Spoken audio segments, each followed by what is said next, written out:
Y él escuchó respuestas que nadie escuchó.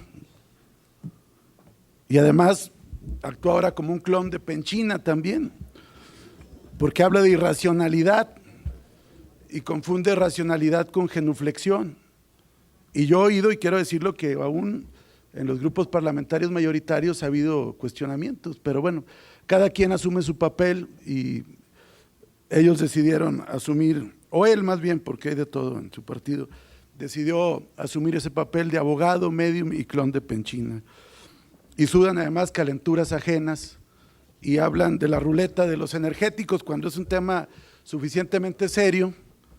Ya aquí se ha hablado que es inexplicable cómo va a obtener el 100% de la renta petrolera el fisco, cuando, según nos explicaba el subsecretario de Ingresos, y ya lo citaron, la renta petrolera es el precio de venta menos el costo de producción.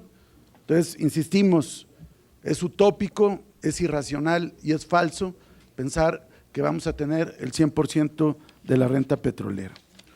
Por otro lado, en cuanto al tema de la electricidad, es claro que ha habido un proceso de desmantelamiento de la Comisión Federal de Electricidad y que el 40% aproximadamente lo operan productores independientes y quien actúa para la propia generación de electricidad.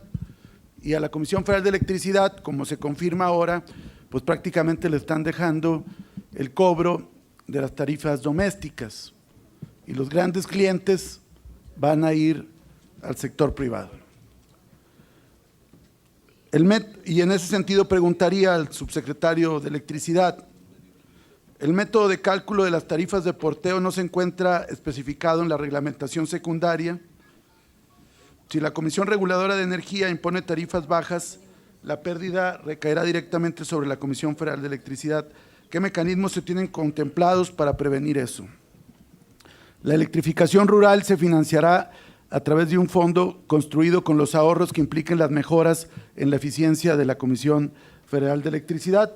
No hay que olvidar que hay 43,000 localidades pendientes de electrificación, en las que habitan más de 2 millones de habitantes. Es decir, se quiere crear este fondo con ahorros y eficiencia de la Comisión Federal de Electricidad, pero no están capitalizando a la empresa. ¿Qué incentivos tendrá la Comisión Federal de Electricidad para incrementar la eficiencia si el ahorro no se verá reflejado en mejoras para la propia comisión? ¿Por qué no se impone el mismo esquema a las compañías privadas que colaboren también en la electrificación de las zonas rurales y más alejadas de nuestro país?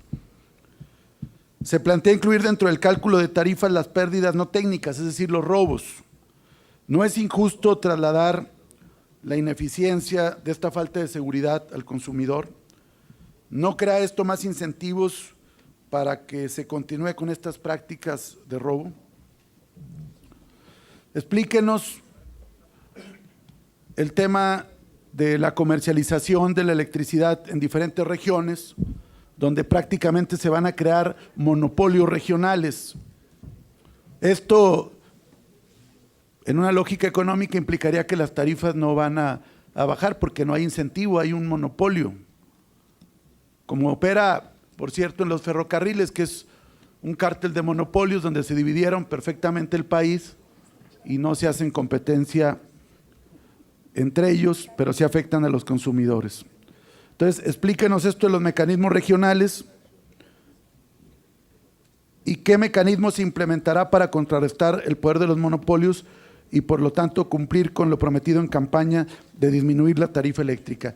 Quisiera que nos explicara con el mayor detalle y de la manera más práctica cómo están pensando en reducir las tarifas de electricidad.